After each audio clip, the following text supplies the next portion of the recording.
Keto, I think, could be solid here because you also take away possible EXP lane from Ackerman, right? You take away the one other hero that could at least deal with Esmeralda a bit. Yeah, I agree. You know, the Keto could definitely be an option, but they instead go for the Mathilda. You know, they're opting to go for more disengage, knowing that, again, for Team Ackerman right now, they are maneuvering and building into a dive composition. Obviously, with the Faramis, with the Irithel, you want to get close, right? You really want to just try to dive and use that mobility to full effect. So Mathilda is a very good hero to go up against that kind of composition. With her Guiding Wind, she can help the immobile heroes like the Pharsa, especially the Pharsa, actually. And now you can already see Ackerman, they're saying, hey, you know what? If you want to try to run away, we want to try to lock you down. Picking up a Kagura, very lane dominant hero, and obviously it's a very combo heavy hero. Right now, Ackerman, what they're looking for is that crazy team fight, but they need to look for that organized team fight where they can actually combo wombo together their abilities. And with the Yuzong, it just, yeah, there you go. That dive composition for team fights, it's done for Ackerman. You can see it. Yeah, I mean, Yuzong, over these top 8s, we've seen him have a resurgence recently, especially with the Pharsa now being popular again, with heroes like, with some of these gold laners like Wanwan, Melissa, some of these people who are more sitting in the back. With this back line coming in, some more front-to-back compositions, the Yuzong's starting to thrive a little bit again. He was kind of out of the XP lane for a while, at least over here. Now he's finding a reason to be around. Every time we see this Pharsa bring down the Feather Airstrike, in comes Yuzong. Anytime Wanwan wants to get crazy, if Marcuti can hit that Petrify knockup combo, you know, and bait out that skill with the knockup or the Petrify and then still get the other one, it could definitely be a problem. But hold on. Wait a second. We were just talking about Assassins. We're in for a treat because this is going to be the second lane we see tonight. And it's going to be a very interesting lane, right? Because you're up against a lot of utility, a lot of HP bars as well, technically, with the Cult Altar, and a very slippery gold laner on the Irithel. If Zia goes for the sprint here, it's even going to add more into it, right? Even if you just go for a flicker, a purify, you're already so hard to catch. With the sprint, it's just another level of slippery. And for this Ling, we'll see how it actually pans out here because Irithel can go for that Wind of Nature early on. He's up against a 1-1 as well, but it's all going to come down to what they build early and obviously how they play that early game. Snowballing is an option for both of these team compositions. They have that in the bag, and let's just see, because I think in this game, both of the drafts have been set, and it's all going to come down to the execution as we dive into the Land of Dawn for the final match of the day, game number 1.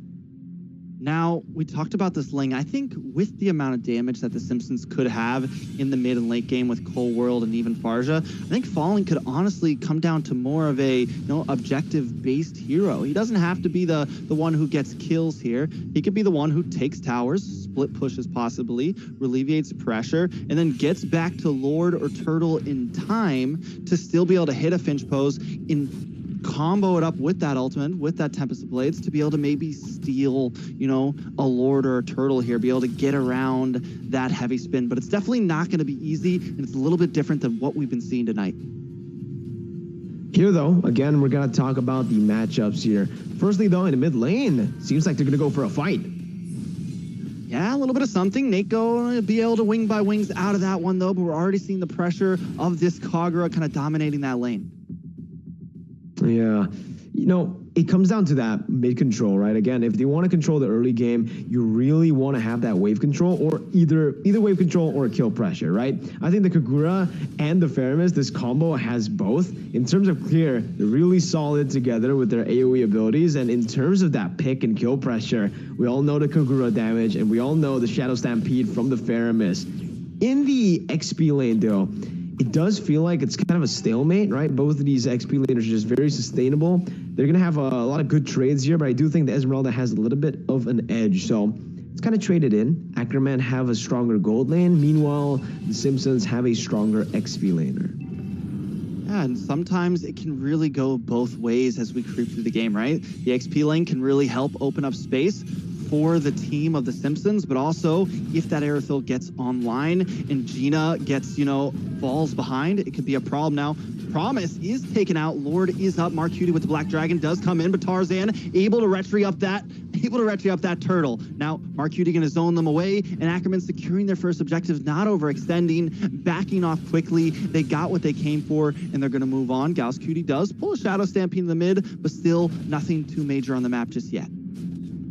That was kind of crazy though, right? Like, I mean, Tarzan just stole it without the heavy spin. Usually when we do see those kind of steals on the Akai, it's usually because you are able to get that heavy spin down, forcing the enemy jungler back. But Tarzan just went for an ego retry, wins it, and that's a huge confidence boost coming into this game. Game number 1, as we progress into the mid stage, it's going to be a very good confidence boost in the next Retribution battles and contests to come.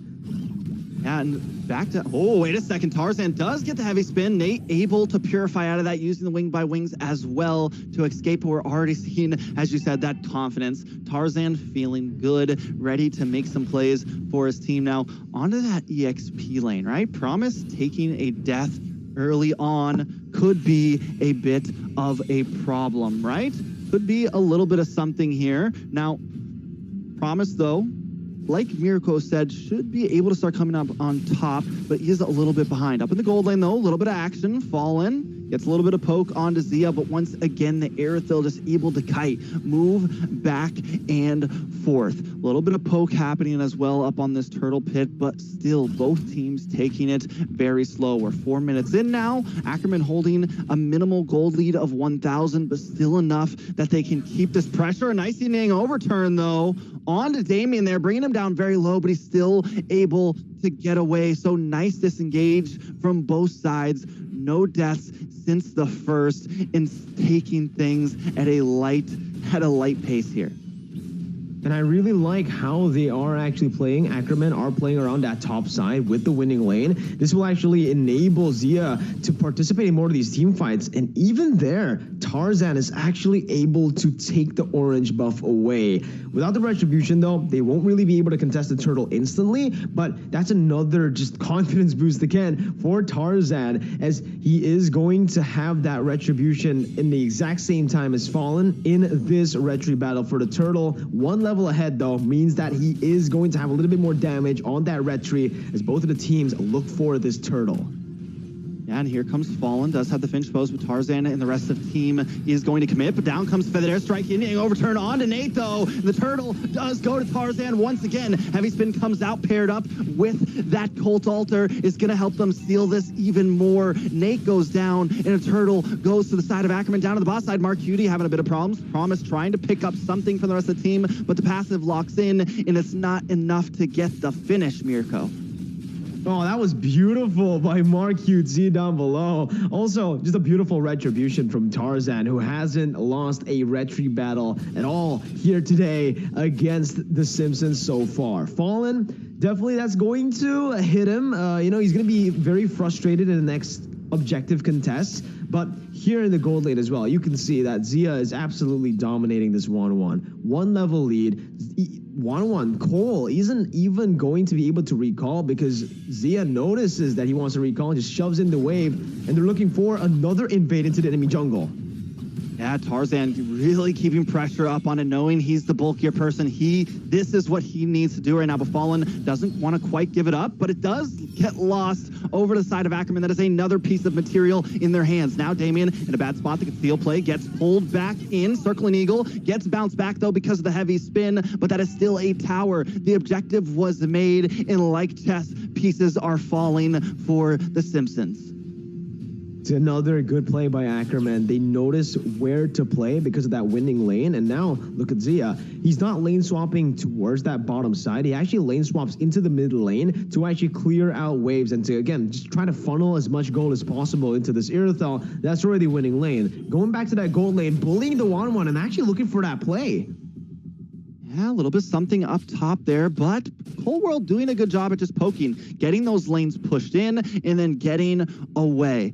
Shen as well, though, has been finding his marks, right? He's 1-0-1, able to get first blood onto Nate in the early stages, so we're going to need to keep an eye on that Kagura to be able to find Fallen, find Nate, and Nate is going to have to always be careful. Turtle now down to about 50%. It seems like the Simpsons doesn't even want to contest it. Fallen trying to make up something down at the orange buff, stealing that away from Ackerman at least here. Some items are starting to get locked in though. Berserker's Fury onto Zia.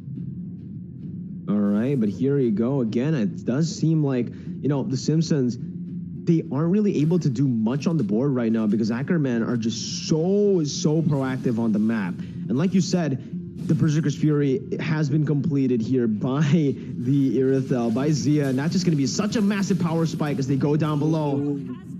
Whole World wiped out a nice knockup from Marcuti there. Right now, every player in Ackerman just playing their part to a T. I was worried that Marcuti was going to have trouble against the Esmeralda, but he is proving us wrong. But now it gets really tough for Fallen, right? The fact that you lose your orange buff is fine, but if you lose your purple buff like that, it's bad. Very, very bad. And that is another, like I said, they're just eating up. They're eating away at the Simpsons right now. Marcuti up against Promise. Promise should be able to take this tower unscathed. As long as it's a 1v1, he is handling his own. So Simpsons finding a little bit of ground here in a rough moment.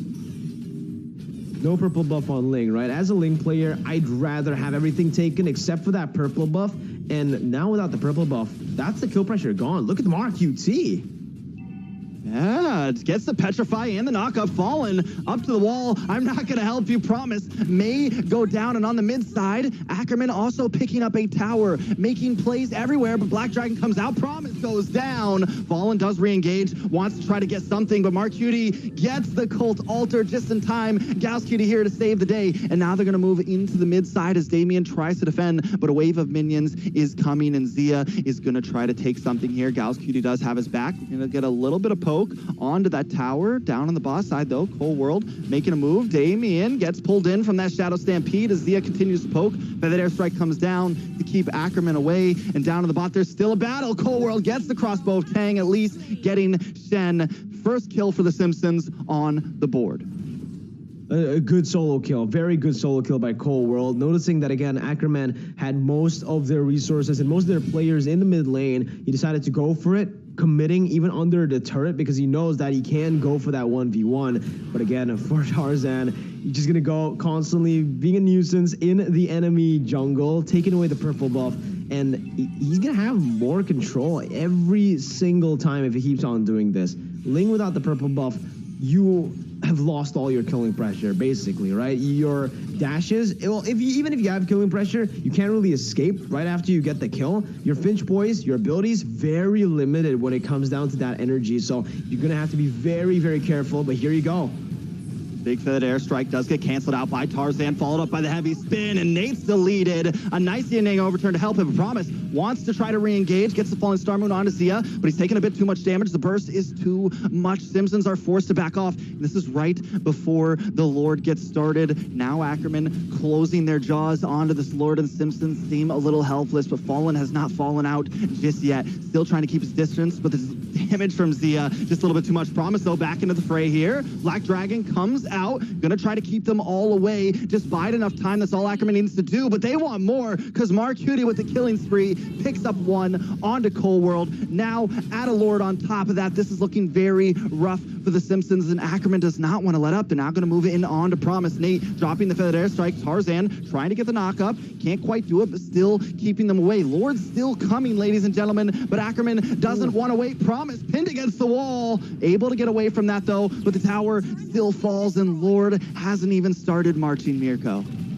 7-1 and a 6,000 gold lead already built up for the Ackerman, and you can see, man, they are absolutely dominating this game. They're using every little victory that they've gotten from the winning lanes, how they're rotating around the map to get that pressure onto the Simpsons. And now let's take a deep dive again at the item builds for the Irithel. You can see Man, with the Berserker's Fury, he goes for the DHS, noticing that, again, there are a few members that are quite tanky, like the Mathilda and the Esmeralda. He is going to path towards, I believe, an Athena here up against that Pharsa. It does get quite annoying, especially now that the Pharsa has that lightning truncheon. But overall, we're going to have to see how the Simpsons are able to actually perhaps stall a bit longer, because Ackerman, they're getting a lot of value with just the First Lord, taking every single tier 2 down, and they might actually be looking for more here as they go for another siege.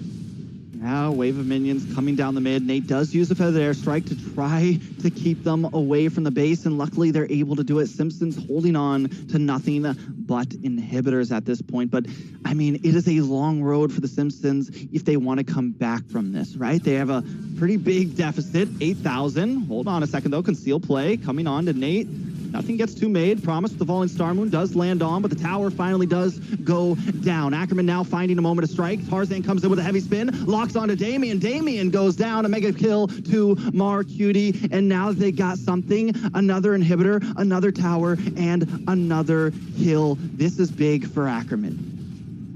And it's a bad situation, right, for the Simpsons right now when your jungler is behind the enemy gold laner in terms of XP, and in the top side, Cold World. Cold World trying to do something here. Crossbow Tang does go off. Maybe able to get the kill on him. Arcutis takes the dragon out of the sky, but then is brought down by Zia. Zia uses the sprint finally, trying to get a good angle, but the Cult Altar comes just in time. Gauss Cutie here to help push the advantage. Zia continues to push lane, and Simpsons forced to back off. Shen having a little bit of a 1v1 throw up against Promise here. Tosses out the umbrella, but still not enough damage. Promise trying to be that front line for his team, but I think at this point, the damage from Zia and Shen is just too much. No, it's already actually an 8,000 goal lead for the side of the Simpsons. I mean, for Ackerman against the Simpsons, right? With this, honestly, Ackerman have free reign to do whatever they want. They can use this Lord just to bait the Simpsons out of their base. They can just go for the Lord take by clearing out the waves as well for setup, forcing the Simpsons again to either contest or not contest. But either way, it's a forced error, and Ackerman, they are actually able to bait the Simpsons in. Yeah, Nate using the Feathered Airstrike. Maybe a little bit too early there. Promise in the backside, trying to lock onto Shen here, but the rest of the team is there. Yin Yang Overturn comes in, but Shen still goes down. Damien has also fallen on the side of the Simpsons as Promise still tries to defend, but Black Dragon comes out. He's going to be able to zone away. There's no retry close to the Lord for the side of the Simpsons. Lord getting low. Fallen has finally Finch posed on top of this wall as Promise continues on the way. Fallen picks up the Lord. That is a huge play. Cold World, though, trying to find more. Pops the crossbow Tang onto Marcutie. Marcutie goes down. Tarzan could be next. Forced to use the heavy spin as a getaway mechanism. And now the Simpsons are finding some ground here. Promise finally able to zone them away as Fallen takes that middle tower. Lord still coming. This is a big comeback, Mirko. A massive prolonged fight there again on the back of Promise, and obviously Fallen with such an amazing steal. Without the purple buff, you are limited. Your resources, the way you have to use your skills, the Tempest of Blades, and even in the Finch Poise to escape. And the fact that he was able to steal the Lord like that, with the Feather Airstrike being popped early, like you said, they didn't have a whole lot of room or resources to play with, yet it all came down to Promise, who was able to actually zone the Irithel away and even get a few kills. Shen and Zia both taken down. No one can actually deal with Promise right now on the sprint, and it comes down to his itemization, right? Promise, his itemization has been pretty solid here. You can see the Blade Armor, Anti-Cuirass, and the Dominance Ice. 3 physical defense items here instantly just to counter Zia, who now can no longer melt him down that easily, even though he has the DHS and that Malefic Roar. Yeah, I mean, even with taking those 2 deaths, he's the second player out of both teams to max out his items, right? So he's been able to keep up. He's been able to farm. He knew that he was going to be important in some of these team fights. And now that he's here, now that he has arrived, we're seeing the difference happen. So now Ackerman going to need to rethink some of these fights. They can't just roll in like they've been doing in the past. And on top of that, Marcutie also not being as effective as he was in the early game. Cold World able to dance around a bit more. Even Nate, maybe that's why we're seeing those early Feathered Airstrikes, because he knows I'm only going to get 1 shot for this, and I need to do it before Marcutie's onto me. And Ackerman's gold lead, right? It's just gone completely now. It's basically the Simpsons who actually have the gold lead here. Tarzan still able to secure his own purple buff. But at this point, you know, coming into the 16-minute, into the 17-18, the longer the game goes, that gold lead is going to actually not be that useful anymore. Tarzan tries his best to open up the map there. Again, trying to get information for his team. And right now, it is actually the Simpsons who have better map control, with the bottom side slow pushing, mid lane being dealt with by the Pharsa. The Ackerman are going to have to be very careful as to how they actually go at it for this Lord contest. They go for the bottom side first, but it's going to be another slow push here that Cold World can actually build up for the Lord. And this time, it is going to be enhanced. If they wait a little bit longer, it is going to be the Evolved Lord. And I love the way Simpsons are approaching this right now. Like you said, their position on the map, the way they're all spread out, but close enough to still come in, controlling every wave right now. They are definitely bringing their A game for this. A little bit of a rough start, but they are ready. With Lord now on the field, we got a little bit of a jock for position, but the Simpsons not forcing it, maybe waiting for bait, waiting for some of these utilities of Ackerman to be used up as Promise continues to harass the middle and top lane. But now Cold World maybe making a move onto Tarzan. Heavy spin does come out, locks onto Damien, but Fallen also here. Nate brings out the feathered airstrike, tries to take down Shen, not quite able to, but Mark Cutie with the Black Dragon moving on Nate down to the bottom side of this fight. Promise continues to harass onto 3 members with the Falling Star Moon. Colt Altar is now gone and Promise is still up, but Lord slowly being encroached on. Tarzan knows this is happening, so wants to come in. Promise does finally go down. Tarzan, though, now between 3 members, and Ackerman have bought enough time. Tarzan goes down. Fallen picks up the Lord, and Gal's Cutie will be next. Tempest of Blades does come down. He's not able to secure Gal's as Zia shows up just in time. 3 members of the Simpsons fall, 1 member of Ackerman, but the Lord does go to the Simpsons. How do you feel? Did Ackerman come out on top of that?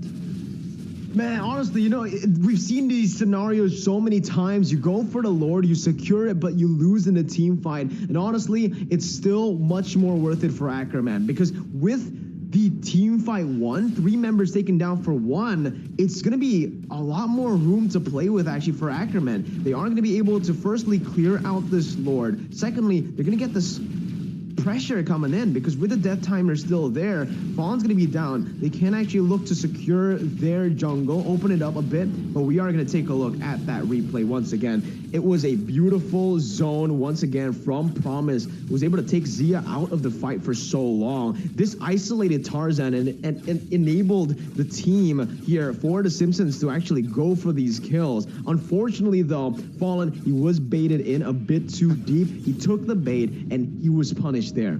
If he stood back, I do believe that the Simpsons would have still been able to find a whole lot of value with that enhanced Lord. But now it comes back to the waiting game again. Both teams are going to have to go for setup. They can't go too aggressive, and they don't need to go for those unnecessary fights. They need to be very careful. That timers are starting to really, really matter. Most definitely. I mean, it's 20 minutes in. It's not going to be easy. If 1 member goes down, 2 members go down, we're looking at a possible easy take. Both teams down to nothing but 2 towers, right? So Fallen, that was definitely, he got a little, I think if he would have just took that Lord, backed off, because they've been playing so smart, so meticulous. So that play right there seemed a little out of character, or maybe a little old character. But wait a second, Promise almost getting caught off here, able to use the sprint to get away, but still that will be a petrify burn for Mark Cutie, meaning he's not going to have as much presence if a fight comes down now. And the Simpsons might know this. Zia clearing out this bottom wave. And I mean, at this point, it definitely, we're getting to this, wait a second, Tarzan does get the heavy spin, Damien able to get away. I mean, I feel like items pretty much maxed out at this point, right? And both teams are showing up in these team fights. It could definitely swing to anybody's game here, especially the way both teams are being so cautious about it. Yeah, and right now, again, right, they're both looking for that Lord. This is the moment where you can tell, in the 20th minute, in the late stage of the game, where both of the teams have been thinking out of the box, trying to outsmart each other for so long. It's going to be so hard. Shen, though, oh my God, that's a whole lot of damage. A good read by Shen as well. He flickered forward, and that's the winner's truncheon, baited out of Nate. Flicker for winner, it should be worth it for the winner, but Nate doesn't have the flicker, so without that, okay, good. Sells the Winter Truncheon, instantly goes for the immortality, and that just buys them a little bit more insurance there in these team fights to survive. But it's going to be a 5v5 here, or 4v4 actually, in the Lord Pit. Yeah, most definitely. It is looking good. Lord does get reset, though, so that is kind of good. But the Simpsons wanting to keep pushing in, just kind of keeping Ackerman away. They're not trying to force the Lord. They want to make sure they have a very clean position, right? They want to make sure they have a very clean place over this Lord. And now Cold World has found that moment. He's going to start working on this. Fallen also coming in. Nate brings down the Feathered Airstrike to zone even more. And Promise and Damien will do the rest. But the Lord gets reset again. Maybe a little bit of a misplay there. Luckily, they are going to be able to keep working on it, but Ackerman now possibly could have the chance, especially with the Feathered Airstrike gone. Wait a second, though. Gals does pull Damien in. Tarzan with the conceal play, trying to come in. Heavy spin. This is going to be a retry battle, and it will go down, but Fallen picks it up. Mark Cutie onto the backside, on top of Mate, but in the midst of things, we do see Tarzan fall. Gauss Cutie now trying to back up Mark Cutie, but it's still not enough. Tempest of Blades comes down, able to get the kill. Immortality does pop, but they should be able to get the finish, and that's 3 members of Ackerman down. Now it's Zia and Gauss Cutie up against Promise, but with the defensive items that Promise is locked in, Zia just isn't doing the damage like he used to. Lord coming soon. This is looking rough for Ackerman. What a play by the Simpsons, that prolonged team fight with the distractions, and now they're looking for that end. Yeah, this could be bad. All the inhibitors are down. Simpsons continuing to close in. Zia and Gauss Cutie are all alone up against 5, but the Feathered Airstrike comes down and the base will go down next. Simpsons take game 1 in this best of 5. The 1-1 prevails once again. It's just a trend at this point, right? The team that secures the 1-1, they have a higher chance of winning. We saw 3 games in a row won there previously in the previous match by the 1-1. And here, we're seeing it again. The 1-1 prevails, even though he had a very tough early game. Yeah, what an incredible game. I was watching from the backtracks, and that was... The 1-1 just absolutely carried through the mid to late game with all the crossbow of Tang there. It was doing so much damage to the dive from the drone. I mean, like, Trax, what do you think about that last match? I mean, it was definitely a great match. Simpsons, I mean, those are the types of matches I like to see. I don't want to see a steamroll. Yeah. I want to see a little bit of strain. Some people aren't crazy about the long 20-minute games, but it's definitely, it keeps us on our seats, right? And it keeps the players on their toes. All right, guys, I think we have kept our lovely guest Miracle on the desk for so long. This guy been staying up since 1 a.m. If you are watching the stream, make sure to show your gratitude, smash the like, and go follow this awesome guy. Miracle, any closing statement before we send you out to bed? Man, it's unfortunate that I can't really handle it anymore. But, you know, the Simpsons 1-0. Honestly, looking at the draft, I actually really like the Ackerman, but it just shows, right, the competitive level of both teams. Even the draft here, execution plays a massive part. And it just shows how much NA has developed as well since even the last season of NACT. Yeah, absolutely, guys. Go. Yeah, once again, make sure to smash a like, drop the like for our boy Miracle here. Thank you so much. With that being said, Trex, I cannot believe that last match we had the upset from Team Simpsons. I think if you look at a poll on YouTube right now, we have an overwhelming 74 to 26% to Ackerman's favor. And what happened in that match? I mean, Ackerman was dominating in the early game. Hey man, this is NA. This is North America. You never know who's gonna win. I don't know how many times I gotta say it. It is always a throw up. And the Simpsons have came to this top 8 ready. But I mean, Ackerman, come on. We can't count them out just yet. It's not like they're done. This is a full best of 5. But just showing game 1, I got a feeling we could be in for more than just 3 matches here. Ooh, this is definitely it. This is the series, guys, that will decide whether we're going to see Ackerman proceeding or are we going to have one of the biggest upset in the region. Team Simpsons has been hiding in the shadow, but no longer, guys. Look at MVP goes to Zia on the Ackerman side and Cold World on the Simpsons side. Definitely stepping it up as we talk about into the later stages of the game, despite the fact that we have Lane coming out. And I think today we have 100% win rate on Lane tracks.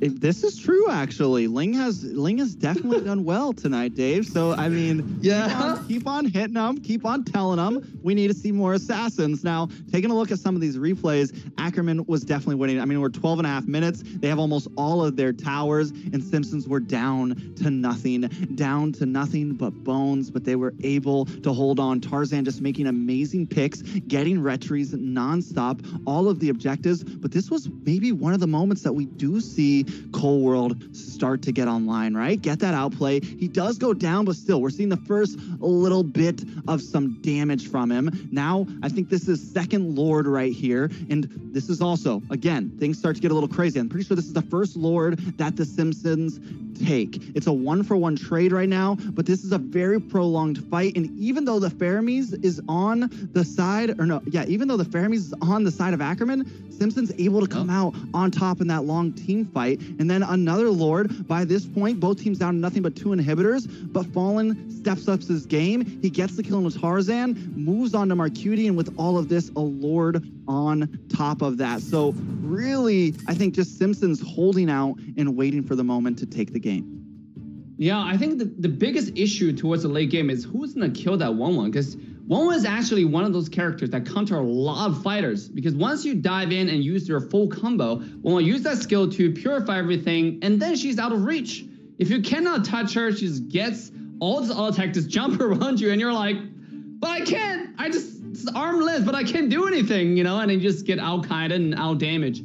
And that's exactly what happened, especially with Corrosion Scythe being one of the core items on this character. And that's why I think when 1-1 and Claude, some of those really high mobility characters being taken out, a lot of teams like to take out characters like Franco just to lock them in so they can't really move. They can't really do anything once they come in. You really need those high CCs. And obviously that in the last game, 1-1 just really show up. Cole World, you're trying to make a statement here, I think, Trax.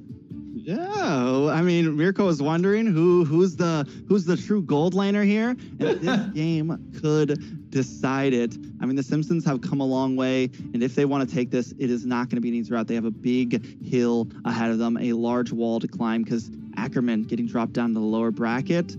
They're like, monsters with their backs to the walls, just ready to go and tear things up. Yeah, it's like, I watched a movie, I forgot which one it is, or like a comedian, I think with Dave Chappelle, and he once said, you never stand in between a man and his food. And that's exactly what's happening right here, right? Ackerman is trying to go to Vegas, and the Simpsons are like, well, I'm in line first. And that's exactly what's happening right here. This is not going to be an easy battle, but nonetheless, this is why this match is going to be so entertaining as we walk into the second game ban draft tracks. I mean, so I guess the real question on everyone's mind is who's the man and who's the man standing in front of the food, right? Because I think both teams hungry, right? So we are seeing some bans come in. OSB taking out the Grok. So similar, exactly what they banned first last time. And I respect it, right? Gal's Cutie.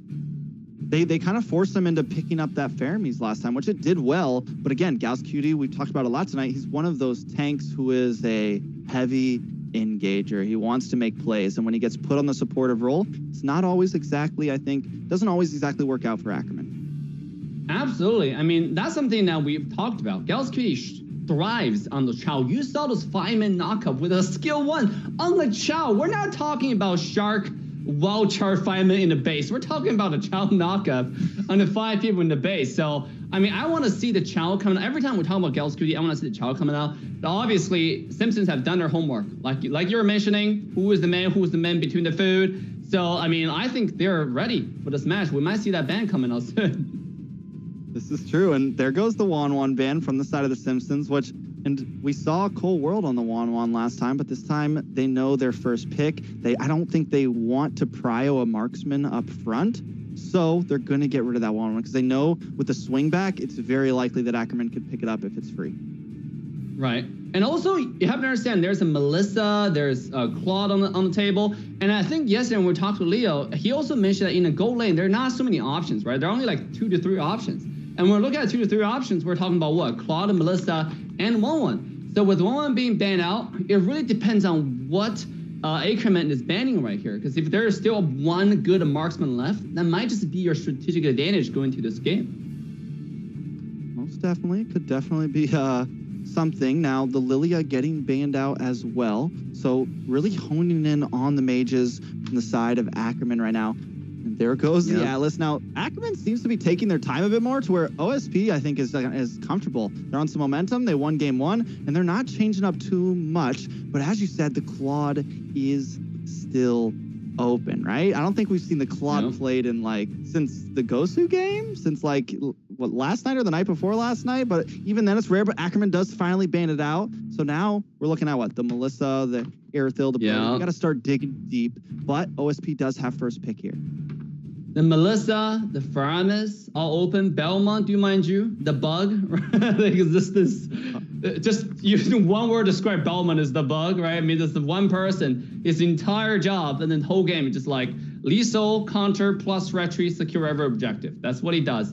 So, I mean, he's available, and then we have a Kai being available, and it's all, here we go. Speaking of strategic advantage here, that's going to be the Melissa being taken out by Simpsons. Which I like, right? I mean, it's at this point when you're in that first pick, it's hard to really round out anything in the beginning. So go for something strong, put it on a player that you know can help carry your team, that can really output some damage. So OSP picking that up. Now Melissa is a bit more mid-late game, but that's how they won game 1, right? They were losing in the beginning and they were able to make it to the end. So OSP kind of keeping it similar. Ackerman this time are going to pick up that Pharsa for themselves here. Remember, they still have the Chow available. We're talking about Gauss QT on that Chow. You banned Grok, you banned Atlas. I mean, who else left? Lolita, Chow, right? And then we're talking about some unorthodox picks. Oh, here we go. Also the bug, right? We got Belmont being taken out. This is going to be a retro war for the early game. And then we really need some marksman that can get us to the late game. Ooh. Rex, what's going on here? Petrify Kadita, man. Petrify Kadita. That is spicy. They must have heard Mirko is here because I heard that is a popular pick over in Indonesia. Sadly, he just left. But yeah, I'm wondering though. So this is actually something. I mean, it barely ever happens, but overseas occasionally you see a roam Kadita with Petrify, or you see a mid lane Kadita with Petrify. Now, what this will pair up well, it'll get the knockup onto Tarzan. If he can time, Nate can time it well, you get that knockup even if he's spinning at you. You can also get the knockup onto Pharsa and zone in onto him. So there is some possibilities. Though it's unorthodox, it still can work, but there's your Cho, Dave. Yeah, here we go. The Gauss QT diff. And that's what I have to say, the Chow diff on Gauss QT. But you're absolutely right. I think this Kadita here might just be one of those niche picks that make a difference in this game, because you do have the Pharsa that is a stationary ultimate, right? Fallen airstrike, you just stay there and do those strikes. And Kadita is assassin more of. In fact, in game, I think Kadita is categorized as assassin. So this is a character that is gonna get on this Pharsa all game. You can just bet on the fact that she's gonna stay hidden. If we don't see that hidden Kadita, that might be a little bit different. Yeah, so, but we have the Chow. I'm excited. Going to the next round, are they going to ban away some of those tanky jungle choices? Or are we going to see, because Pokuto is really a flex pick. Because Simpson right now, they have a lot of options. Are we going to go Pokuto jungle? Or do we need a, more of a buffy frontline jungle, right? Because there's still quite a bit of options available. Like a Kai they can ban off, or some other choices. Most definitely now. With these bans coming in, we do see the Matilda taken out from Ackerman here. Simpsons probably just really want to either hone in on the gold lane, right? Because they haven't picked one up yet, which probably what we're going to see, but maybe a possibility going to the XP, which is what they do, taking out the Yuzong. Now, Mark Cutie did play a great Yuzong last game, right? Did really do a good job. Even with the odds against him of Esmeralda on the field, was able to win in a 1v1 early on. So we know some presence there, and that just goes to show, Mark Cutie's skills, right? In a fight that normally you don't see them win, normally the Esmeralda gets the better after level 4. He was able to come out on top. So I can understand the respect right now happening for Ackerman from the Simpsons. Mark Cutie Yuzong is one of those scenarios that you call the enemy's EXP laners, right? When I play in rank, my EXP laner, if the enemy have the Esmeralda, we take Darath, we lose. If the enemy team has the Darath, we pick Esmeralda, we still lose. It's just like the enemy's EXP laners, and that's exactly what's happening. So it's a respect ban. It has to be taken away. I like the Masha ban as well. But right now, I think Melissa have to worry about how to deal with the Pharsa, and I think Kadita is an answer for that. Every time Pharsa do the Fair Strike goes in, but they still have to figure out some other options in the early game. Are we going to see a Kai being taken out? Now with Barats being banned. Yeah, I mean, the Akai is still fully open, which I'm kind of surprised about the Barats over the Akai here. Also, Paquito's already gotten picked, so that's, I guess, the next question, right? That's where this Paquito kind of came in clutch because they were forced to brand out this Barats, but honestly, the Paquito could be a jungler for them. So it kind of throws that wrench into the second ban phase. But hold up, Zia bringing out the Beatrix. You know, I think what we've all been wondering is this hero still alive, right? I mean, we had good games on her earlier, but it's definitely not like it used to be. You're not three-shotting a tower with a shotgun, right? You actually really have to try to make Beatrix shine right now. And this is to show you how comfortable Zia is on this character, because Beatrix right now, I think before the nerf, Beatrix at level 4, it's just one of those things. If you get close, it just one-shots you no matter what skill Beatrix is using. Right, so right now you don't have that power. You really need to scale up. You really need those snowballs. And everyone is on their comfort picks. They have Belmont, they have Chow. So you have the snowball potential to make that happen. And here we go. We got the answer here on the other side. Ruby for the quad control. And we also have the Dara. So it is going to be a Paquito jungle. Ooh, actually?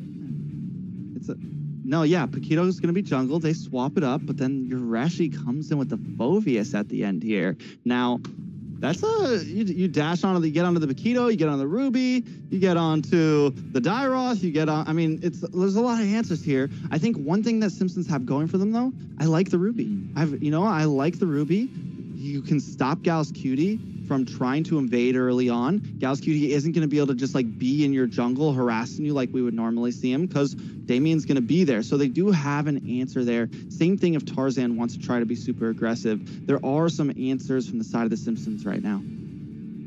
Yeah, I'm with you on the Ruby pick. I think this character offers so much layer of qual control and obviously a lot of sustain. You really only need like one item, has claw, and then you just never die if there's a minion wave.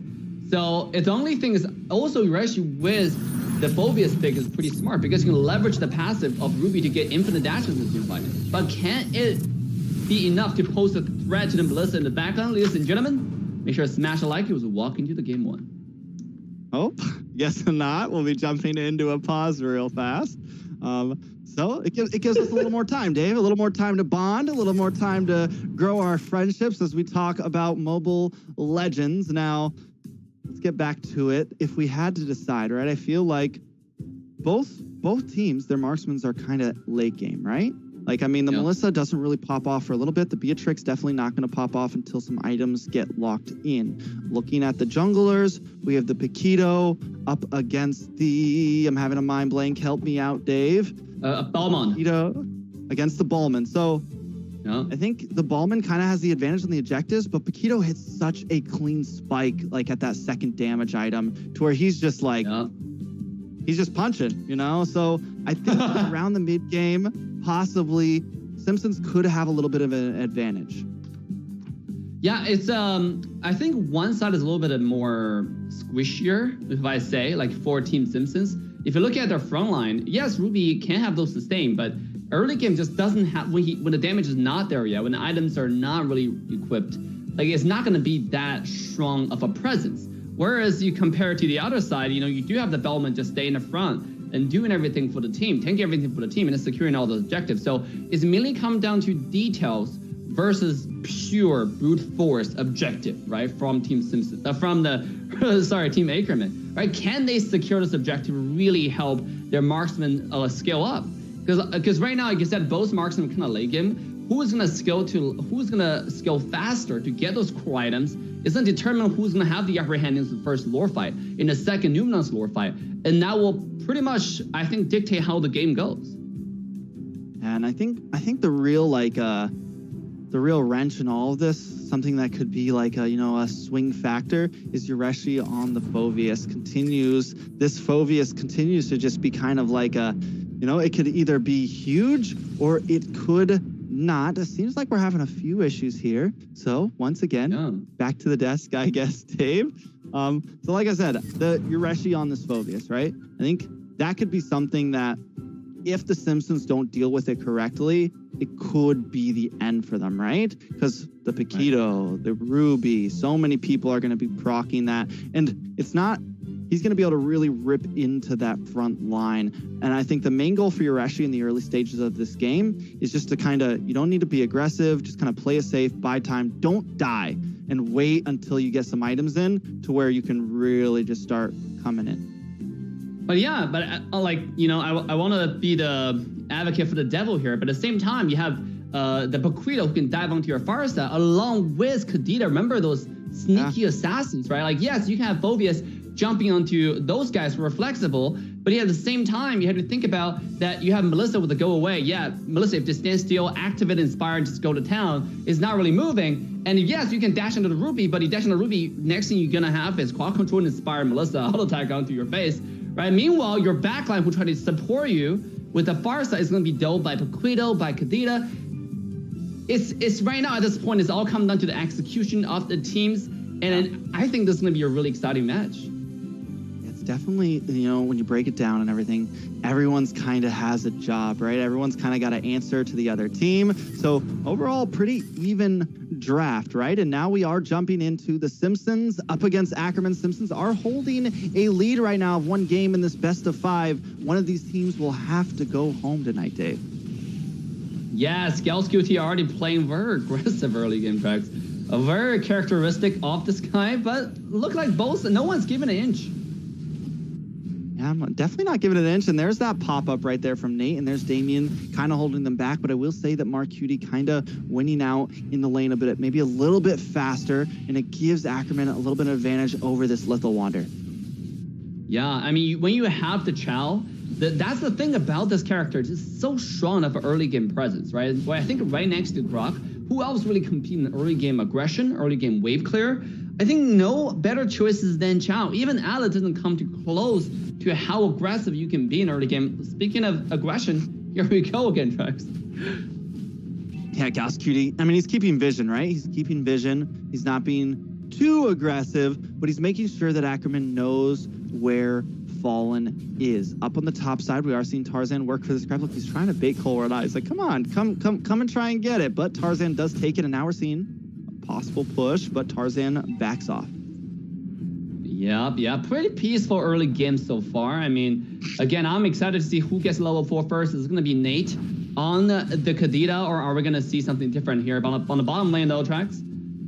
A little bit of action, but still both teams, you know, being patient, Dave. No one's trying to make a big play. I think both teams know the situation this way. Promise, speak of the devil, isn't able, or no, Fallen actually does grab that gold crab, so a nice little bit of micro there, but now the turtle is up. GalsQT and MarQt trying to stand ground while Tarzan walks away from his blue buff. He knows he doesn't have time to take that right now. He's going to have to try to engage in this fight, but Fallen knows that ulti is there. Does know the lethal counter, but wait, a nice I'm offended coming in, but Yureshi pops the demonic force onto Damien. Feathered airstrike comes down, turtle down to about 50% as Yureshi continues to hammer in, but Tarzan picks up the Lord and Fallen goes down. Tarzan wanting more, tries to come in onto Nate there, but Nate able to escape with a sliver of health. A nice play from the side of Ackerman. I mean, this is exactly what we expected. The early game, you have the presence from Tarzan on the Belmont. It's just so hard to get rid of.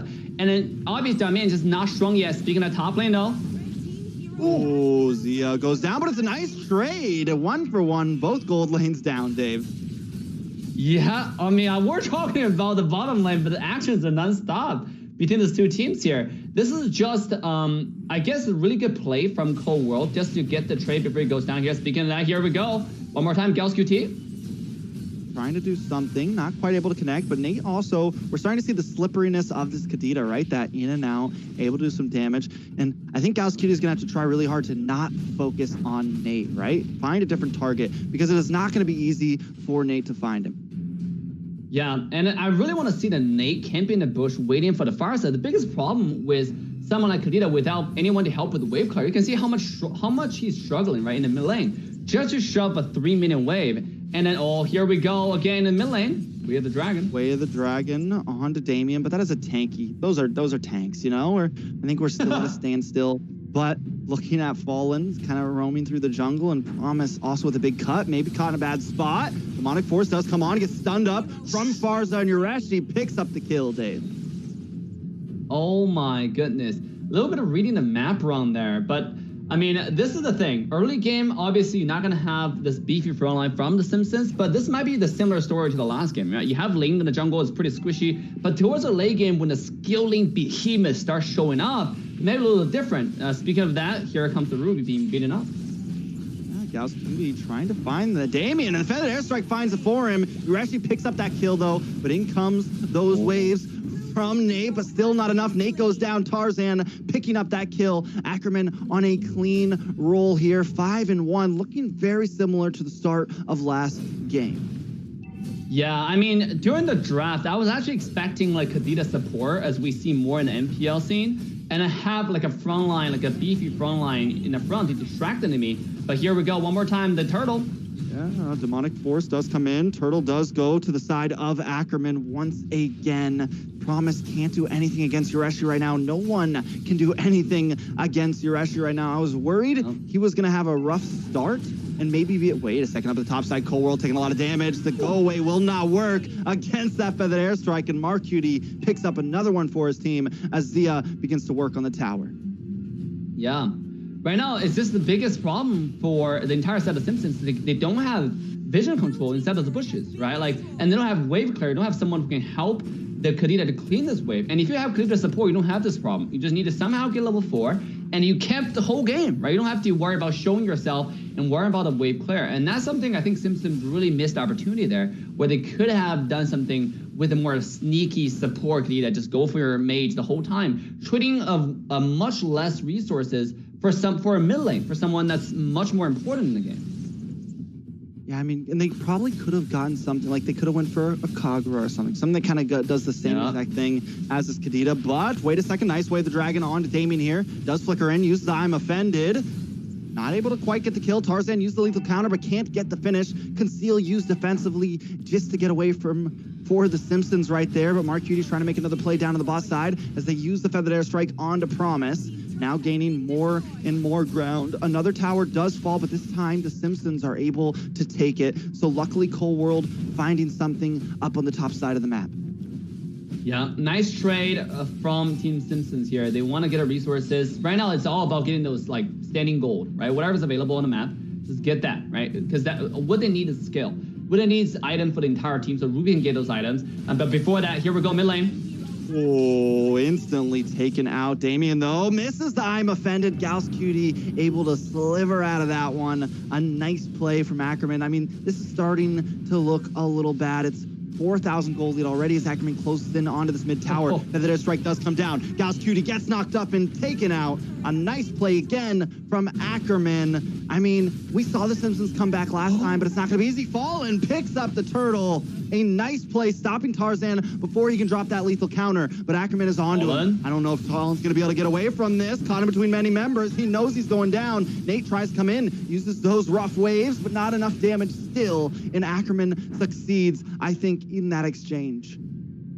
Absolutely. I mean, here is the benefit, not the benefit, I think the efficiency from the draft really started showing, right? They don't really have the presence, the wave clear, the tankiness, more to get in the face of the entire side of Ackerman. And the Simpsons really tasting I guess, the fruit of their own making here, right? Like to putting a not so good, putting a good way, actually. I want to see those items to really see what Nate has been building so far, because you can see right now he only have one item. And obviously Clock of Destiny need time to mature, to really get the power spike coming out.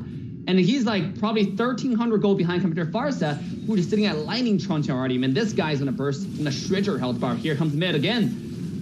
Yeah, a little bit of action. Mark Cutie does drop the Feathered Airstrike. Nate instantly taken out from Yureshi. Yureshi continues to push forward, though. Demonic Force crashing down. A nice lockup, a nice hook, but still not enough because the Simpsons are falling, all for the price of Gauss Cutie. They're able to take 3 members as Ackerman continues to push in. This next tower could go down here. Marcutie, Yureshi, and Zia continue pushing, and now they may even go for this inhibitor. The inhibitor will be able to defend itself here, but the tank minion will fall finally, so Ackerman is pushed away and look to find other ground. Promise looking for something, maybe trying to get an ambush onto Zia here. Watch out for this. Promise comes in, trying to use the Abyssal Strike. Not able to get the finish, and Promise goes down. A huge miscalculation and a big whiff on that ultimate.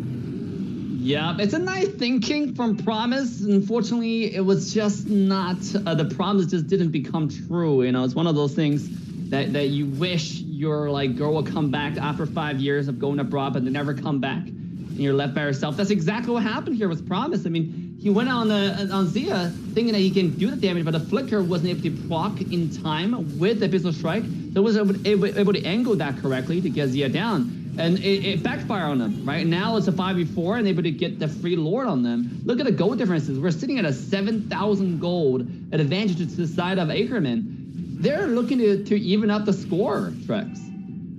Definitely. I mean, this is like identical to game one, except I don't know if the Simpsons can pull what they did last time. I mean, of course, the teams are great. There is some possibilities here with Cole World, but he's very far behind. And on top of that, Nate as well. And even there, normally Paquito, one shot to Beatrix in this state, but it just shows how far behind they actually are. Now Lord marching down the middle, a bit of a conceal play. Gauss, Cutie, and Yureshi looking for something as Zio works on this orange buff. Lord has finally connected though. Tarzan taking his time. Marcutie finally drops damage. The call, and now the rest of the team comes in. Fallen is dropped. Yureshi into the back line, takes out Cole World, and does go down, but that is a good trade because 3 members are here. Promise trying to lock in on Zia. Finds him, able to pick it up, but Zia gets the double. A nice play, and now it's nothing but Damien, and I don't think he can defend against these 3 members. Ackerman are here. They have arrived, and game 2 will go to them, but they're taking their time. No, wait a second. They're trying. The base is low. Another wave is coming. It's going to be Nate, Fallen, and Cole World back on the map. I called it too early, Dave. Simpsons live to see another day. Oh my god, I was just to say, where is I'm Offended? Where's the ultimate coming from Ruby? And then it turned out he had in the last second, able to hook that Cannon away from the base. That was such a close one, because if he's not able to do that, if the ultimate didn't come up in the one last second, that could have been game. That was it. And I think so far, it just shows Phoveus such underrated pick in the entire tournament, right? Even Phoveus, when I was looking up stats, is like, I think have a 70-something% win rate in MPL Indonesia as well. This is just such a great pick in a lot of scenarios with all his character with dashes in the current meta. Yeah, he definitely does a great job, and we're seeing it now as Yureshi uses it to its maximum potential. Marcutie brings down the Feathered Airstrike. Members of Simpsons are brought down to half health, but a nice I'm Offended onto Yureshi. Gets him knocked up, but the Demonic Force keeps on coming, raining down fire as Ackerman continues to push in. Nate goes down. Yureshi wants more. He will finally go down. Fallen able to bait him in a little bit deeper than maybe he should have gone. Gauss Cutie maybe next here. Fallen looking for something. Damien as well. Maybe gets the lockup, but Tarzan doesn't want to go too deep. It's a 3-4, but the Simpsons are taking this siege well. Able to defend it. Ackerman still not able to quite finish the game. I think if we were somehow like able to, for Team Simpson to win this game, they still have a chance. If they can sustain the damage, the blast, the combo, the wombo combo from the entire side of Ackerman, for this Luminous Lord, they might have a chance. Because just now you saw Cold World staying under tower and using the Spire. He's able to sustain at least for like a good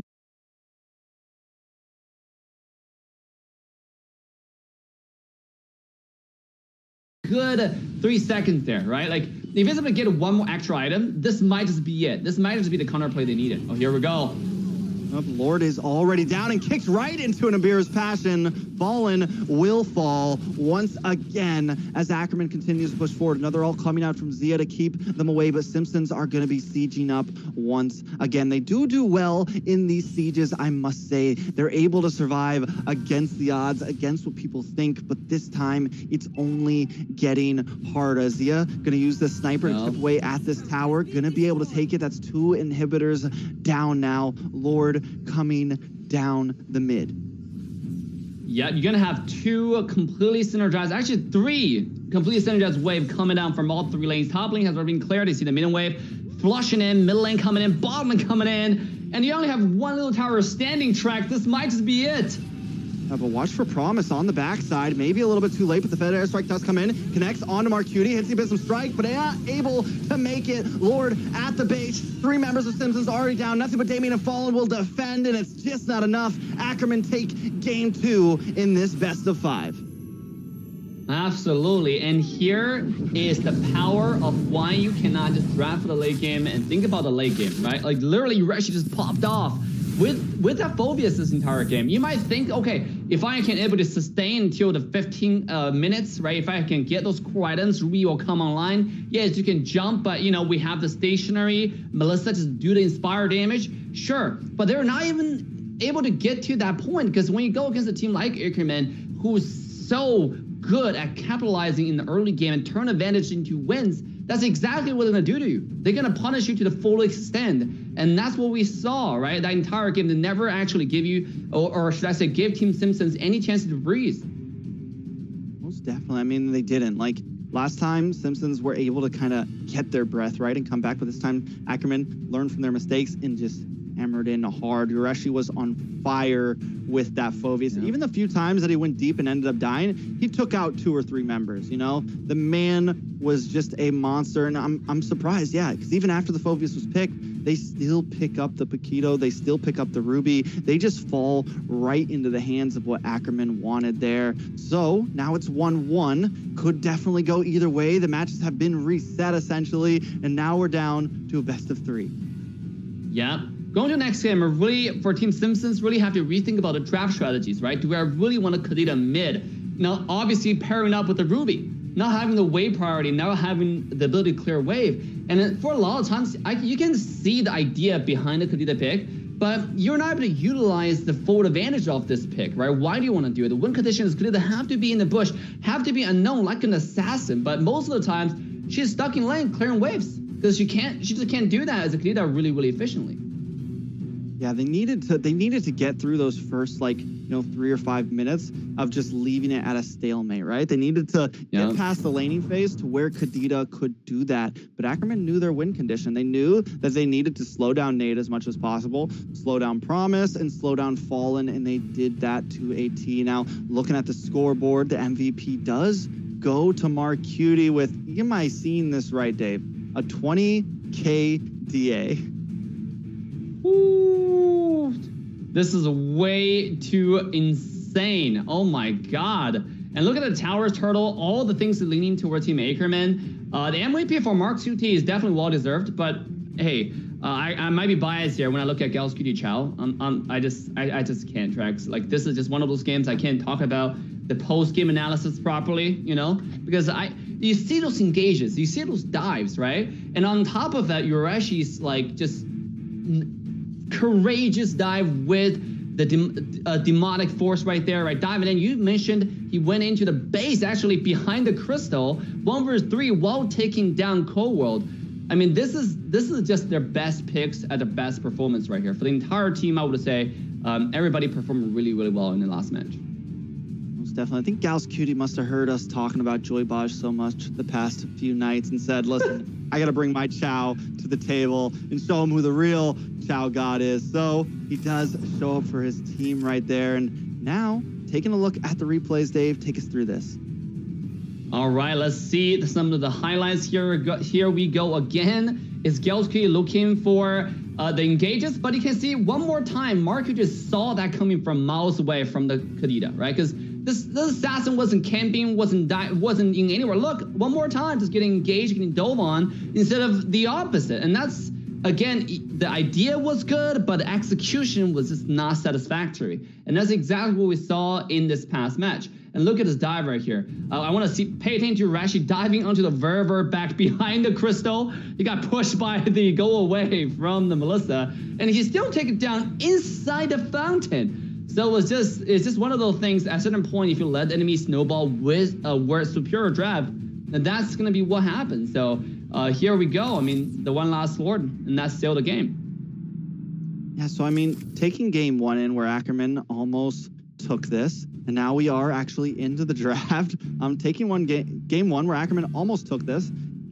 Simpson's able to come back, but then game two, Ackerman fully take it. It does still feel like the odds are kind of in Ackerman's favor. Simpsons aren't going to be able to, like you said, aren't going to be able to just rely on late game strategy. They're going to need to bring the whole package here. They have the possibility. They show that they can be losing and still take a game, but now I want to see them come in aggressive. I want to see them firing some shots and meeting Ackerman toe-to-toe throughout the whole thing.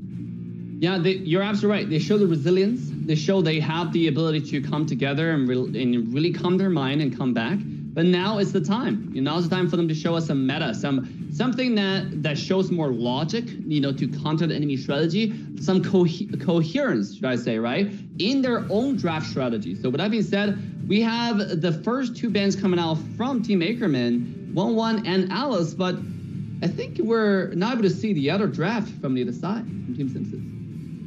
I'm pretty sure it'll pop up soon, hopefully. Now, with the Ackerman and the 1-1, now the 1-1 is getting banned out like repetitively, right? And even Zia, last time they did let it fall into the hands of first it was to Cold World, then it gets banned out, and now it's just on the list. But there you go, Gals Cutie, go, no more, not gonna happen again. So OSP knowing that's something they just don't want to deal with here. Yeah, you gotta get rid of that. That engagement was too strong. I think there's something about this player on Chao. I mean, even when Gals Cutie's on Grok, on any other engaged characters, even on Alice, you don't see as much aggression or flexibility on when he was on Chao compared to when he was on Chao, right? He's just a different kind of player. It's something about being as one with the character that you're in. Maybe he's doing the what the while he's playing. I mean, in his own voice I don't know what's going on there. But yeah, it's a respect ban. It makes sense. So let's see the next. Is Cho? Is that what you're telling me? Gals Cutie is actually Cho. The character was designed after him. But just let the people know, Valentina was that first banned on the side of the Simpsons, right? So now the Pheromones also getting banned. Kind of typical things here. Something both teams don't want to see. OSP have one more ban, and then Ackerman forced to make first pick here. Now, we know the Akai's been popular. Last time, Tarzan did a great job on that Ballman, though. So I think if Simpsons don't ban that out, it could be that first pick for the side of Ackerman. Yeah, also Claude, remember that. Right now you still have Akai, Bellman being available. Claude is still not being banned, right? Claude, Melissa, I understand Melissa is still available, but Claude in the game just rules supreme right now. And then Ackerman has the opportunity to take it out. I think it's one of those choices being banned for so many games. We forgot this character even exists. So we might see a first pick here, Trex, with Claude, to be honest. This is true, and Simpsons decide to go for that Pharsa instead, which, even though, yes, like, the Claude's important, I do like seeing teams switch it up, right? And they do take out the Pharsa. Mark Cutie was a big problem on that. I think they probably could have answered it with a counter pick, but instead they decided to ban it. Now, Claude open, Ballman open, Akai open, a lot of these regular picks. The Melissa still open, even though last time it didn't look as amazing, right? But they go for the Grok on Gals Cutie. They want to make sure he is secured to make some engages. Yeah, Grok definitely has been dominating the scene right now, but again, that does leave a lot of OP picks available. And here we go, the Claude and Lilia going to Simpsons side, already showing their understanding of the meta. We're talking about draft some meta, this game. They were doing exactly that with the Claude, with the Lilia. And then, I think the reason why Belmont is not really being prioritized anymore, I think that one big reason is the existence of the dinosaur, right? The Daytona's welcome. We know how straight up Connor just walks up with your tongue hanging out and it just be like, you don't want to come here and do the retry, right? If you come here and do the retry, I will devour you. And that's exactly what's happening here. So the Paquito being taken out and the Kagura, some really interesting early pick here with the Kagura. I like, Kagura's kind of like that forgotten mage sometimes, but normally when she gets picked up, it's played pretty well. It has the damage, it has the mobility, it has decent wave clear, it has a lot of the package. So I think it can be something here. And like you said, it's similar to the Kadena in a sense that you kind of have to camp a little bit. You can't be too, you want to, especially towards the end game, you want to be the one who bursts down this Claude whenever whenever it really comes down to it. You want to be the one who's waiting for Claude to come in and you just yin-yang overturn him to the grave, right? So now Balmond getting picked up. So both junglers are picked up for both sides. I would say in the first hurdle or so, Fallen may have the advantage, but as we creep in, once again, Paquito will be packing a punch. Yep. And here we go. We have Yuzhong being banned. Are we going to see some Barats being banned, you think, here, Drex? Because I think, like, if you think about the counter for the other side, or are we just going to see Tarzan on the Paquito, the jungle? Because, again, every time when we have the pick on Paquito, it's more of a flex pick, right? It's more of a pick that, you can go anywhere. You can go jungle, you can go to EXP lane. This character can do well every position because his strength in those combos can wave clear really well. And we talked about this before when Paquito is picked against Esmeralda. It's not really to win against Esme, because you can't really kill this character. It's more just to shove the lane and rotate to team fights. So this character being the flex pick, I think you can't really predict exactly where they're going. And banning Yuzhong, Yuzhong, I don't know about that ban because it doesn't really pose a threat to anyone. Yuzhong can't kill Lilia really quickly, definitely cannot get to Claude really easily because Claude is so fast with those stacks, and not to mention with the skill to travel around. So interesting bans coming out from Team Simpson here in the second round. I think Simpsons may be preparing for an Esmeralda pick, but I think Ackerman was onto them, right? And they're like, all right, we're going to ban out the Esmeralda now. So now we're definitely getting deep into that EXP lane. And with all of those, now if they want to flex Paquito over to that EXP lane, he is going to be a strong force, right? So Ackerman, Simpsons you kind of play into it. Because before my idea would be, the Paquito's most likely jungle, but Simpsons took a gamble there, and it definitely could fire back on them here. Damien, though, does pick up the Diggy here. Going to be something that can deal with the wild charge, deal with Yin Yang overturn, kind of be helpful here, as long as him and the Lilia in this laning phase don't just get bursted down, right? Because you don't have any bulkiness, really. You're kind of a squishy mid lane. You have some nice wave clear, but you still have to be careful.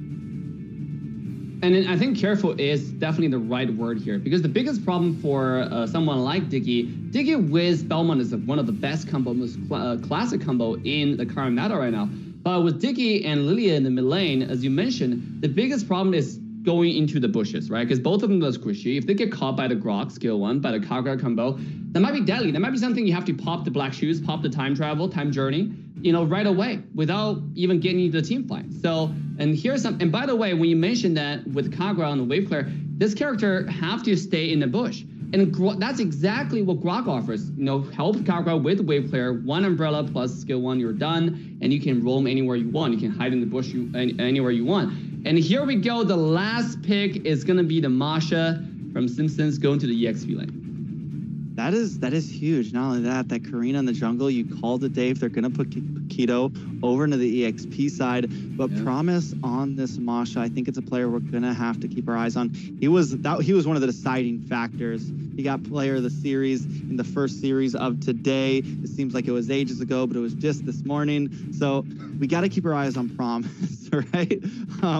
Promise, if the Simpsons once again want to try to take it there to that late game, they have some advantage, but at least this time they brought a little bit of early aggression with the Lilia and the Ballman, but it's still not going to be easy, Dave, as we creep into game 3. This is the Simpsons up against Ackerman in the lower bracket. The loser of this series will go home tonight, and the current score is 1-1 as we jump into this pause. Dave, tell me what you think about those drafts. I was going to make a point regarding the EXP lane, actually, with Masha and Paquito. Right, because just I guess we talked about, Paquito was the flex pick, and turned out we are going to have the Paquito in the EXP lane. And the thing is, with Masha's really a late game character. Early game, yes, you have the 3 lives with your HP bar, but I think the number one thing that Masha does in early game, it's probably just going to be, trying to clear waves, but Paquito is not going to do anything to you, right? Paquito is just going to focus on wave clear every time he has a skill up, and then just leave. And if you have that kind of stuff, Masha, you really need to waste skill into the late game, have those items, have those guardian helmet, and stack those HP so you can one-shot the backline, where Paquito doesn't really have that problem, right? Once you have the 1 or 2 items, once you get the power spike, you can immediately go into the team fight and start making a huge difference. So I think looking into the EXP lane here, once Paquito gets to level 3, level 4, you're really going to see this the rotation priority from the EXP lane creeping towards Ackerman, right? Like creeping towards their favor. And that just, again, might become the snowball starter for their team. Definitely. Now, I will say, looking at both drafts, I'm with that final Masha and that Diggy, I do kind of like the Simpsons lineup here a little bit. Now, don't get me wrong, we've seen Zia perform very well in the Aerithil, and we know how that pick can be, the damage coming out from it. And even with the Kagura, there is some decent burst damage there as well. But I don't know. I'm feeling, I like Promise on this. I like Promise on this Masha. I like Damien on this Diggy. I just feel like the Simpsons are very well rounded from early game to mid game to late game. They have a lot of their bases covered, but Ackerman as well has a strong composition. Excited to see how Tarzan plays this Karina. I haven't seen him played a lot in this top 8. Yeah, absolutely. Here we go. It's a prior battle in the mid lane. Right, we saw the Grok plus the Kagura power. One swipe, one skill, the wave is gone. And Mark QD immediately go into the poke mode. that is something to see. Here we go. The first lethal.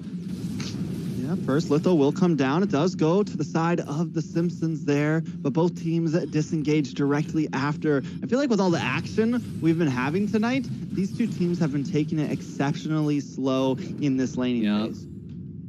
Yeah, no one want to make the mistake. I think people are, this is the phase when you take it slow, right? Oh, bottom lane might not be so slow though. Cold World is going to get away with that, but you go. Yeah, I was talking about how everyone's going slow, but it seems like Zia is eager to get into action here. Look at HP trade. And here's the thing with the early game Aerithel. Even though this is a late game character, but in lane, if you leave him alone one-on-one, Aerithel with the skill combos can actually be a lane bully, right? If you land a skill 1, skill 2 onto you, that's a big, nice chunk, like 1/3 of your health in the early game. So, and you saw what happened in the bottom lane. I think this Claude might need some help, but before we get to that, first hurdle coming up in 10 seconds, it seemed like Ackerman is already setting it up. Yeah, they're definitely ready for this, but Fallen not too far behind here. Nate and Damien as well, but Gauss QD gets a nice bit of chunk on Damien there. Gonna put him a little bit behind as we get into this turtle fight. Fallen also here. Tarzan not wanting to start it. Look at him just kind of bobbing back and forth. He's like, nah, you go first, right? But Mark QD finds the Ying overturn onto Damien there. This is where Tarzan's gonna move in. Dashes in, collects first blood for his team as Damien falls. Black Shoes does pop for Nate here. Yureshi on the backside, but Fallen does find the turtle there. So a nice response from the Simpsons for the death of Damien. Yeah, they got the turtle, but look at total gold. I find that for the first hurdle, even if you get it, you know, sometimes if the other side is able to trade with the kill, they're still ahead. Look at this. Right now, they're about 700 gold ahead in the first 3 minutes of the game, just with the 1 kill alone. And that's something I think we really need to pay attention to when we're looking at those games. Yeah, you can get those kills, but is it worth it for you to die for the first hurdle? Because you might be giving up a lot more in return. So that's why sometimes a team, if they know they cannot secure, okay, enemy team have a Belmont. If they know they cannot secure the objective before that, here comes the clash in the mid lane. Black Zeus does come up from Nate there. Gauss QD tries to get the wild charge, but ends up taking a lot of damage for that push. Zia also getting bullied a little bit on the bot side, but Tarzan wants to find it. Moves in under the tower on to Cold World, but takes too many tower shots. Fallen gonna try to finish this. Tarzan, I don't think he's gonna be able to get away from this. Fallen looking for him. Tarzan takes another tower shot, and Fallen picks up the kill. A 1-for-1 trade on the map. Yureshi and Promise also battling out. Promise winning out a little bit in those trade-offs, Dave. Yeah, the early game kills is just worth so much money. Back to what we're talking about. Look at the goal right now. Because of the kills that the Team Simpsons is able to grab on the bottom side due to the aggression, they're back on the total goal board, right? So this is just something that we're talking about regarding early game kills. A lot of teams knowing that we cannot secure, we cannot battle because the enemy team does have the Belmont, they just go for the kills. Just go for the, speaking of kills, here we go again on the top side. Tarzan looking for Fallen, not quite able to find it. And you were talking about that turtle in the beginning, in the first phase, and it's true. I remember about a month or two ago, a lot of teams were ignoring the first turtle completely, and then like trying to get a gank in the gold lane or trying to get a bunch of gold plating in the gold lane. And it just shows that first turtle, yeah, it's not the most important objectives. We see a lot of teams, even now, if they don't feel comfortable going for it, they will try to gain ground somewhere else on the map. But now we are on to the second turtle. Nice reverse time on Tarzan, connecting him into Fallen. Gets a little bit of spin damage there as Zia continues to poke from the backside, but the turtle will fall and go to Fallen as Nate pops the black shoes to help get away. Now we're starting to see it be a bit more impactful, but Ackerman still holding the gold lead. Yeah, the turtle's not really meant for gold right now. The biggest thing you need to look at turtle is the EXP stack. Now, speaking of EXP stack, I think the bottom side, Team Simpson looking to stack more EXPs here with a 3-2 dive. But mid lane, though, we have some action going on. I think Lilia is just taking a beating down the mid side. But no, responds. Black Shoes is able to take out Gals. Gals getting a little too aggressive. Tarzan does find Lily, though, eventually rotating up to the mid, but Fallen is on his trail. Man, Tarzan has been just finding those spots left and right, but a real problem that could end up happening is this EXP lane. As Yureshi gets pushed more and more in, that tower could fall soon. Yeah, it seems like Yureshi has just having a problem with Promise. That's why he's the MVP of the match. And here we go one more time on top lane. Yureshi in a very bad spot as Promise to fall and move in. Does have the lead. This got the lead for counter, so not quite in time. Tarzan? Need to be careful. Promise taking a lot of damage. Tarzan looking for it. Does find it. Gets that kill. And now in the boss side, Ackerman also doing some damage. Cold World responds back with the Blazing Duet. Not quite able to find Gals Cutie. BMI's back out of that. So a nice play from Ackerman, keeping this lead in their hands. But Team Ackerman still want to dive. Look at Lilia. Look at Nate going up. And he had to pop the black shoes. Meanwhile, on the other side, Ackerman's getting a tower by Yureshi here. So the goal lead, this game, no one want to make the mistake.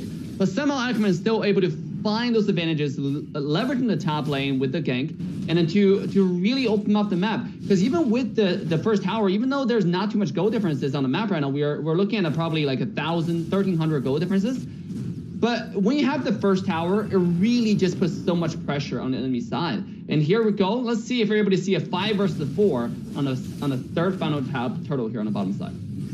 Fallen is beginning this turtle. He's been doing pretty well, but Yureshi locks on to Nate. Tarzan takes the turtle, and now Ackerman smells blood. They're moving in for more. Tarzan gets stopped by his own teammate's wall. Not quite able to connect onto Nate there, but still getting, at this point, when you do have the lead, this is when the turtles can become important, right? It's just securing it even more, and now the rest of Ackerman going to move in on to this tier 3 in the mid. Fallen trying to do something, but it's just too much to deal with right now, and Zia may be taking this bottom tower soon as well, as Gals Cutie and Mark Cutie come to back him up. Cold World and Damien just trying to defend, but Tarzan offhand picking up Fallen. Tarzan at 5-1-0 right now, Dave. Yeah, there are a few options when you can go against a Belmont, right? One is, you devour him. The one is just straight up shred his health. And that's exactly what Tarzan offers with the Karina there. So here we go, wall charge on the bottom lane. Zia's going to be able to pick that kill onto Damien. Nate tries to come in, and then it's a double push on both sides. A banana split as Yureshi pushes into this top lane as well. Promise able to defend it, but now with Tarzan rotating up to this EXP lane more, Yureshi's actually able to get the better of Promise. Luckily, Promise has only taken 1 death, so there is still some opportunity there. Ackerman are leading, though, with a 4,000 gold lead, Dave. Yeah.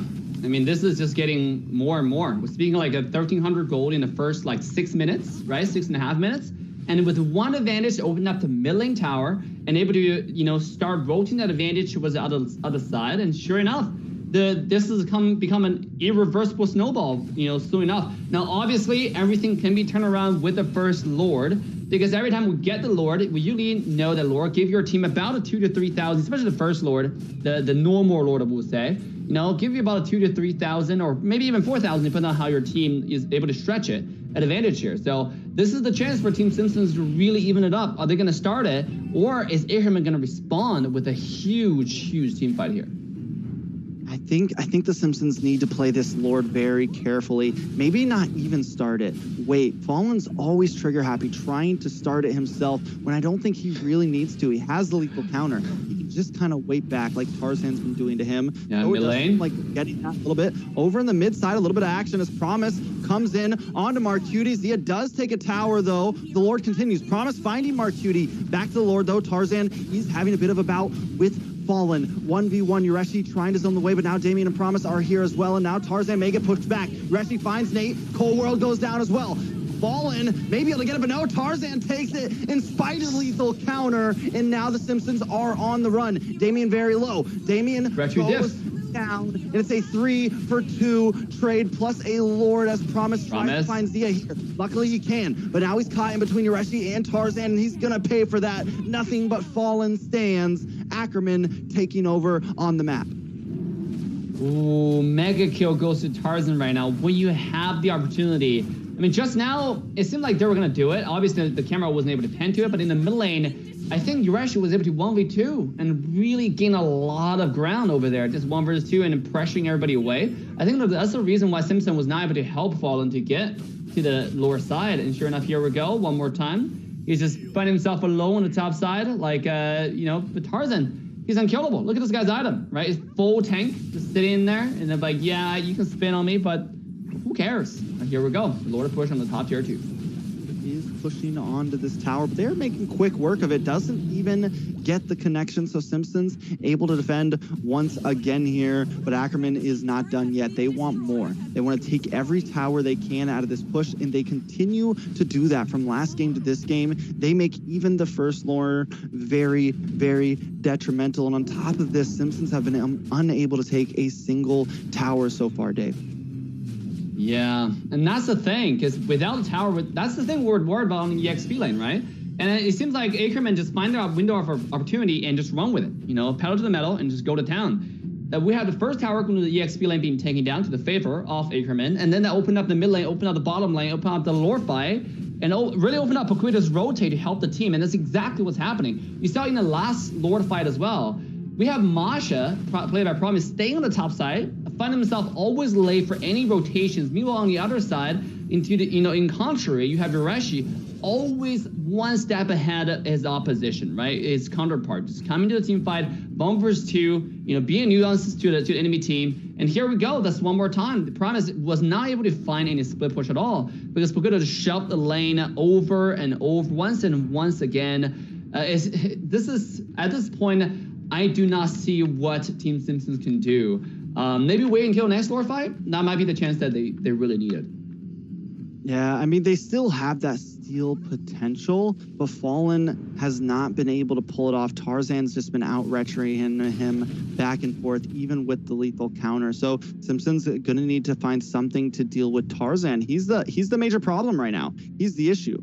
Promise, able to kind of handle Yureshi here a bit in the 1v1, like at least stalemate him. But the thing is Tarzan. And on top of that, you have Zia and Marcuti, who are also huge threats of damage, just burst potential from both of them. So Simpsons have a lot of questions that right now they just can't seem to find answers to. Yeah, here we go. Lord one more time being started by Tarzan this time, pulling Lord to the side, but Gauss Cutie is taking a beating though. Meanwhile, top lane. Yeah. The 1-on-1. You're actually able to pick that up, but Tarzan is alone this time, but we got to keep our eyes on Zia in this tri-bush. He's waiting for a moment to come in, probably when the Lord gets down to about 50%. Zia repositioning Tarzan, getting pulled back in, taking up his damage, but he's just too tanky. Gauss Cutie also here does have that wild charge ready to go, just waiting for the right moment to use it. Zia comes in on a blazing duet, comes out. Tarzan finds Damien. Mark Cutie finds Promise, and Nate will be next. Fallen all alone as Cold World is the final one to drop. And this is very reminiscent of the past Lord. 4 members of the Simpsons down, and Ackerman stands strong with all 5. Ackerman, you've seen those discipline, you've seen those dive, the patience come out from Zia over and over again. We find a flank from a marksman, but before that, here, this might just be the game track.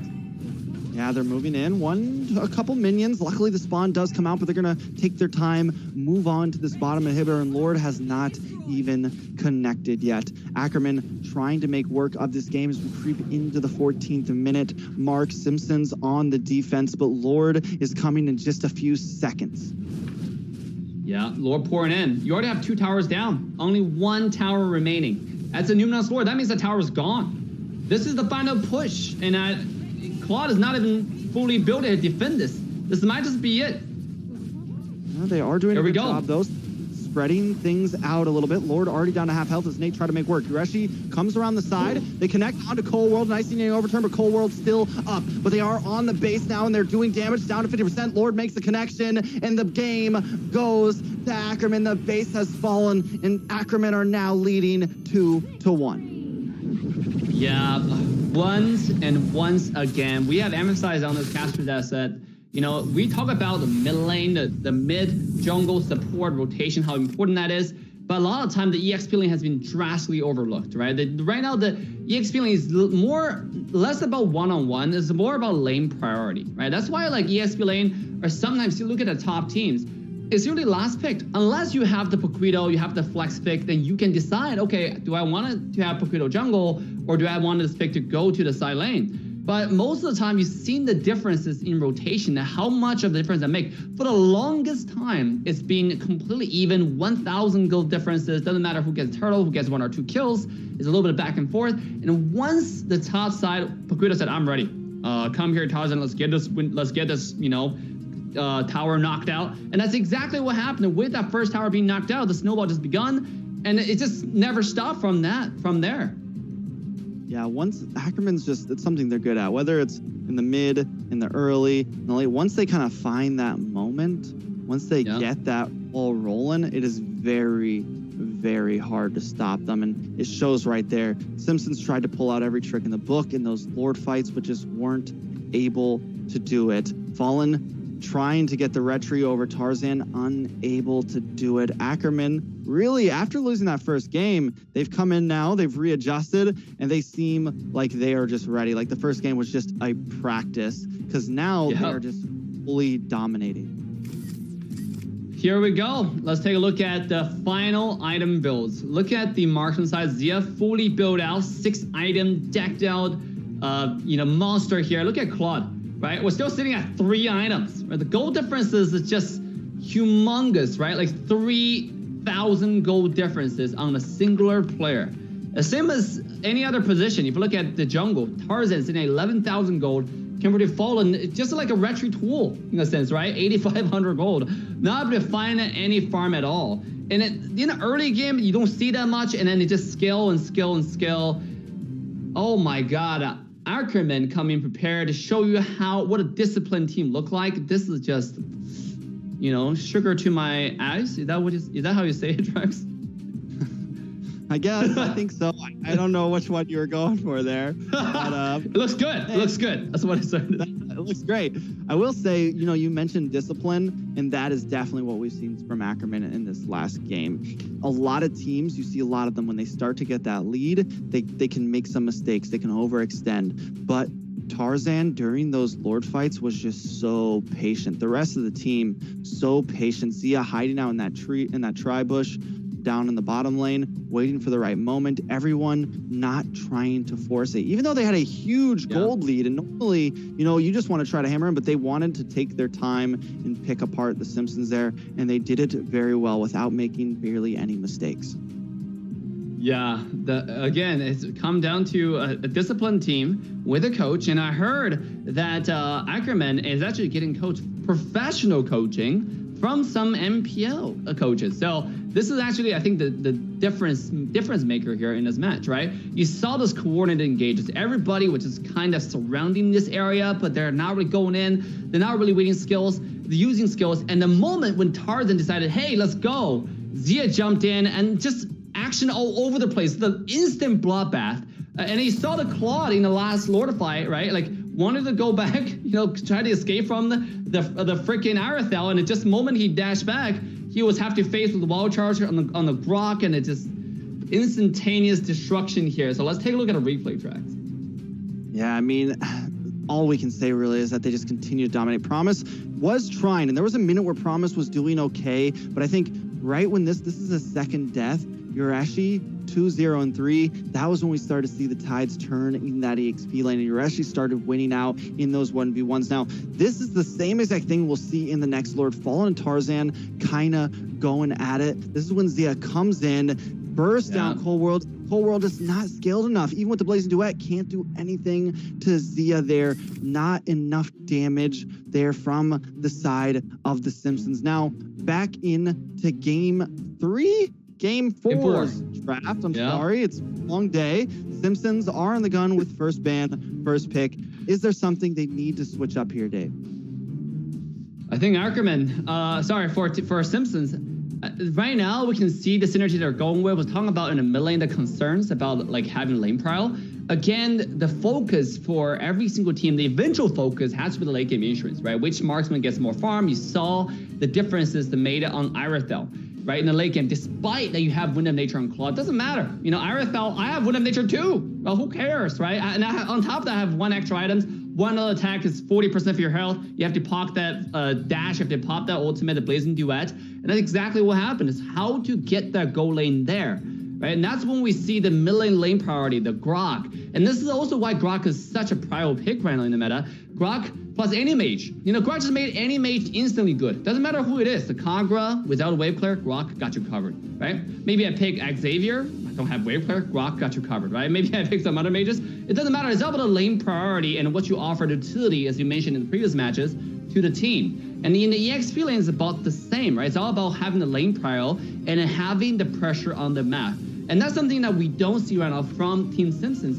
Are we going to see something different? We know that the first ban here is a blank, but we do have the Faramis, Valentina, and 1-1 being banned again, Trex.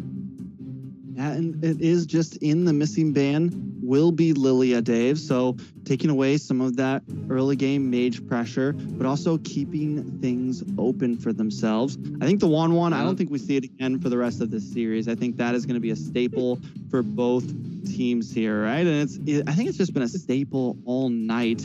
Is she the new queen of the gold lane, right? Beatrix has been dethroned. 1-1 has arrived, because honestly, even the Claude, like, I know that it was Cold World, he didn't have the greatest game, but even the Claude, I'm feeling like the 1-1 may be a little bit of a better choice over it. I think that overall, what the team would need to pay attention to is how to get to their goal lane to farm. You know, because we see a lot of marksmen shine. Even the last game, you have the meta #1 quote